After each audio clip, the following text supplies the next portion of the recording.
قادری رضی جن سے اب آپ سنو گے ایک تقریر. نحمده ونصلي على رسوله الكريم. اعوذ بالله من الشيطان الرجيم. بسم الله الرحمن الرحيم. كل نفس ذائقة الموت. صدق الله مولانا العظيم وصدق رسوله النبي الكريم. پیارے بھائیوں، بہنوں، عزیزوں اور دوستوں، آج افطار کے وقت آپ نے موت کا بیان سنا. اب سحری کا یہ مبارک وقت ہے. آئیے میں آپ کو یہ بتاتا چلوں کہ مرنے کے بعد جو لوگ دنیا میں رہتے ہیں انہیں کیا کرنا چاہیے. آؤ، مرنے والے کا حق ان لوگوں پر کیا ہے جو دنیا میں رشتہ دار موجود ہیں. تو سنیے، جیسا کہ افطار کے پروگرام میں یہ عرض کیا جا چکا کہ دین اور قرض کی ادائیگی کے بعد میت کو نہلانے کا، غسل کرانے کا، غسل دینے کا اور کفن دفن کا مرحلہ آتا ہے. میت کو نہلانا فرض کفایہ ہے، یعنی بعض لوگوں نے غسل دے دیا تو سب سے وہ فرض ادا ہو گیا. نہلانے کا طریقہ آپ کو معلوم ہے. آؤ، اگر معلوم نہ ہو تو پھر ایسے لوگوں کو یا ایسے شخص کو بلائیے جو نہلانے کے طریقے سے واقف ہو، کیونکہ یہ دن ہر شخص کے لیے آنا ہے. ہماری سوسائٹی میں، ہمارے معاشرے میں لوگوں کو میت کو نہلانا جاننا چاہیے. یہ ضروری نہیں کہ صاحب نہلانے کا کام کوئی مذہبی آدمی ہی انجام دے یا میاں جی ہی اس کام کو کریں. نہیں، یہ کام ہر شخص کو کرنا چاہیے، ہر شخص کو جاننا چاہیے. یہ بڑی اچھی بات ہے کہ باپ کا انتقال ہو تو اسے بیٹا غسل دے، دادا کا انتقال ہو تو بیٹے اور پوتے اس کے چاروں طرف ہوں اور اسے نہلائیں. اس سے مرنے والا خوش ہوگا، اس کی روح خوش ہوگی کہ میرا بیٹا میرے کام آ رہا ہے، میرے پوتے میری خدمت کر رہے ہیں. اس لیے نہلانے کے مسائل کو جاننا ضروری ہے. ایک بار سارے بدن پر پانی بہانا فرض ہے اور 3 مرتبہ سنت. جہاں غسل دیں مستحب یہ ہے کہ پردہ کر لیں، کیونکہ سرائے نہلانے والوں کے اور جو مدد کر رہے ہیں دوسرا وہاں کوئی نہ دیکھے. نہلاتے وقت چاہے اسے اسی طرح لٹائیں جیسے قبر میں رکھتے ہیں، یا قبلے کی طرف پاؤں کر کے، جو بھی آسان ہو کریں. خوب یاد رکھیے کہ مرد کو مرد نہلائے اور عورت کو عورت.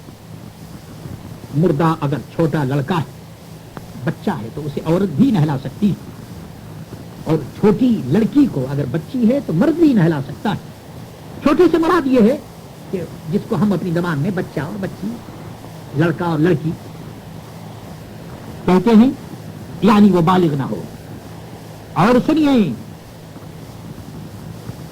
ایک مسئلہ عام طور پر یہ بیان کیا جاتا ہے کہ اگر بیوی مر جائے تو شوہر کی کیا پوزیشن ہوگی، یا شوہر مر جائے تو بیوی کی کیا پوزیشن ہوگی. تو سنیے، عورت مر جائے تو شوہر نہ اسے نہلا سکتا ہے نہ چھو سکتا ہے.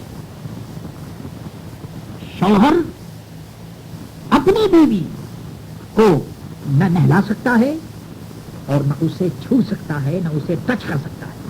ہاں، دیکھنے کی ممانعت نہیں، دیکھ سکتا ہے. پھر اس سے یہ مسئلہ بھی نکلا کہ شوہر اپنی بیوی کے جنازے کو کاندھا دے سکتا ہے، قبر میں اتار سکتا ہے، منہ بھی دیکھ سکتا ہے. اس لیے یہ بات مرد کے لیے جائز ہے. ہاں، اگر مرد کا انتقال ہوا، شوہر کا انتقال ہو گیا اور وہاں کوئی مرد نہیں ہے، تو پھر اب کیا کرے گا وہ؟ تو پھر فرمایا کہ جو عورت وہاں موجود ہے، یعنی اس کی بیوی، وہ اپنے شوہر کو غسل دے سکتی ہے، نہلا سکتی ہے. مسئلہ آپ سمجھ رہے ہیں؟ یعنی شوہر اپنی بیوی کو غسل نہیں دے سکتا، ٹچ نہیں کر سکتا، لیکن اگر شوہر کا انتقال ہو گیا اور کوئی مرد نہلانے والا نہیں ہے تو پھر اس کی اپنی بیوی اگر وہ چاہے تو نہلا سکتی ہے، اپنے شوہر کو غسل دے سکتی ہے۔ یہ مسائل یاد رکھیے، اللہ اللہ اندازہ کیجیے۔ اللہ کے پیارے نبی حضرت محمد مصطفیٰ صلی اللہ تعالی علیہ وسلم نے ہمیں زندگی کے آداب اور طریقے بتائے، اور موت سے لے کر اور کفن دفن تک کے طریقے بھی بتا دیے۔ اللہ اللہ سنتے چلیے کہ میت کے دونوں ہاتھ کروٹوں میں رکھیں، سینے پر نہ رکھیں، یعنی جس طرح سے ہاتھ ہوتے ہیں سیدھے ہاتھ رکھ دیے جائیں اور سینے پر ہاتھ نہ رکھے جائیں، کیونکہ یہ کافروں کا طریقہ ہے۔ بعض جگہ لوگ ناف کے نیچے اس طرح ہاتھ رکھ دیتے ہیں جیسے نماز میں ہاتھ ہوتے ہیں، تو یہ بھی نہ کریں، اس کی بھی کوئی ضرورت نہیں۔ اور خوب یاد رکھیے، ہماری سوسائٹی میں مرنے کے بعد یہ منہ دیکھنے کا بھی عجیب و غریب رواج چل پڑا ہے۔ ظاہر ہے کہ منہ دیکھنے سے میت کا اور مرنے والے کا کوئی فائدہ نہیں۔ ہاں، گھر کے جو عزیز قریبی عزیز ہیں ہے انہیں تو یہ حق ہے کہ وہ منہ دیکھیں، جو قریبی رشتے دار ہیں، جو قریبی عزیز ہیں، بھائی بہن باپ بیٹا چچا ماموں نانا نانی خالہ خالو، ظاہر ہے کہ یہ لوگ قریبی رشتے دار ہیں، عزیز ہیں، یہ منہ دیکھ سکتے ہیں ایک دوسرے کا، لیکن عام برادری کو منہ دیکھنے کی دعوت دینی اور منہ دیکھنا یہ بالکل بیکار ہے۔ منہ دیکھنے کے بجائے دعائے خیر کریں، قرآن کریم کی تلاوت کریں، ایصال ثواب کا کوئی سامان کریں۔ یہ تو میں مرد کے متعلق عرض کر رہا تھا، اور پھر عورت کا منہ دیکھنا یہ تو اور بھی ستم ہے۔ اگر کسی عورت کا انتقال ہو جائے تو پھر اس کا منہ ظاہر ہے کہ اس کا باپ بھائی بہن شوہر دیکھ سکتا ہے، لیکن برادری کے دوسرے لوگوں اور عام آدمیوں کو اجازت نہیں کہ وہ منہ دیکھیں عورت کا۔ اس مسئلے کو یاد رکھیں۔ پھر مرنے کے بعد ایصال ثواب کا اہتمام کرنا چاہیے، الگ تلاوت قرآن پاک شروع کرا دی جائے، فقراء اور غرباء اور یتامى اور مساکین کو صدقہ بھی کیا جا سکتا ہے۔ ان تمام باتوں کا خیال رکھنا بہت ضروری ہے۔ سنت کے مطابق کفن دیا جائے، یعنی کفن نہ ضرورت سے زیادہ ہو اور نہ کم، جو سنت ہے اس کے مطابق کفن دینا چاہیے۔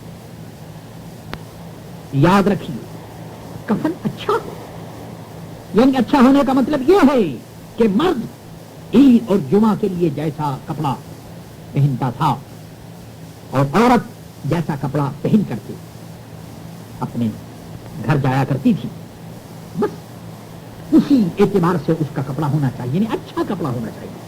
حدیث شریف میں ارشاد فرمایا گیا کہ مردوں کو اچھا کفن دو، کیونکہ وہ آپس میں ملاقات کرتے ہیں، اور جب مردے آپس میں ملتے ہیں تو وہ فخر کرتے ہیں، وہ یہ کہتے ہیں میرے رشتہ داروں نے اچھا کفن دیا، وہ خوش ہوتے ہیں۔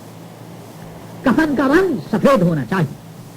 اللہ کے پیارے نبی حضرت محمد مصطفیٰ صلی اللہ تعالی علیہ وسلم نے ارشاد فرمایا کہ اپنے مردے سفید کپڑوں میں کفناؤ۔ اللہ اللہ، اور اگر کسی کے پاس نیا کپڑا نہ ہو تو پھر پرانے کپڑے میں بھی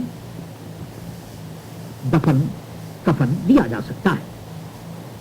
یاد رکھو، یہ کفن اور دفن کس مال سے ہونا چاہیے اور کہاں سے ہونا چاہیے، تو اس کے متعلق مسئلہ سن لیجئے۔ مسئلہ یہ ہے کہ میت نے اگر کچھ مال چھوڑا ہے تو کفن اسی کے مال سے ہونا چاہیے۔ اللہ اکبر۔ اور اگر میت نے مال نہیں چھوڑا تو پھر جس کے پاس وہ رہتا تھا، جو اس کی دیکھ بھال زندگی میں کیا کرتا تھا، وہی کفن دے گا۔ اور اگر کوئی بھی نہ دے تو پھر بیت المال یا پھر عام مسلمان اس کا کفن اور دفن کر دیں۔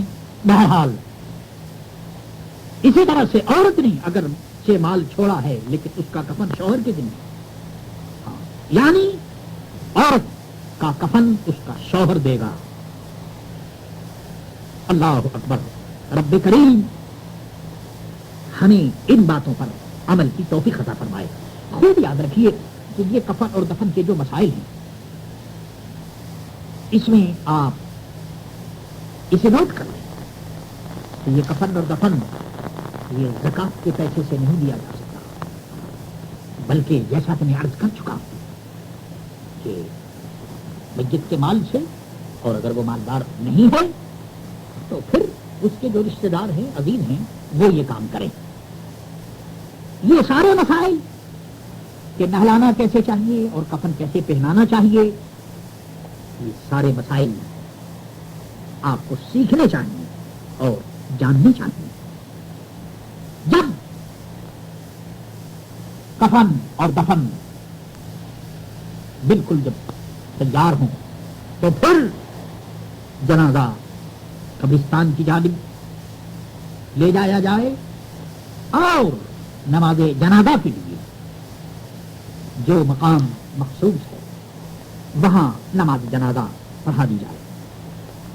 ہمارے یہاں احناف میں نماز جنازہ مسجد میں نہیں ہوتی، اس لیے مسجد سے باہر جو بھی مقام ہو یا جو جگہ نماز جنازہ کے لیے مخصوص ہو وہاں نماز جنازہ پڑھائی جائے. جنازہ کو کاندھا دینا عبادت ہے، ہر شخص کو چاہیے کہ اس عبادت میں کوتاہی نہ کرے. اللہ کے پیارے نبی حضرت محمد مصطفیٰ صلی اللہ تعالی علیہ وسلم نے سعد بن معاذ رضی اللہ تعالی عنہ کا جنازہ پڑھا، اٹھایا.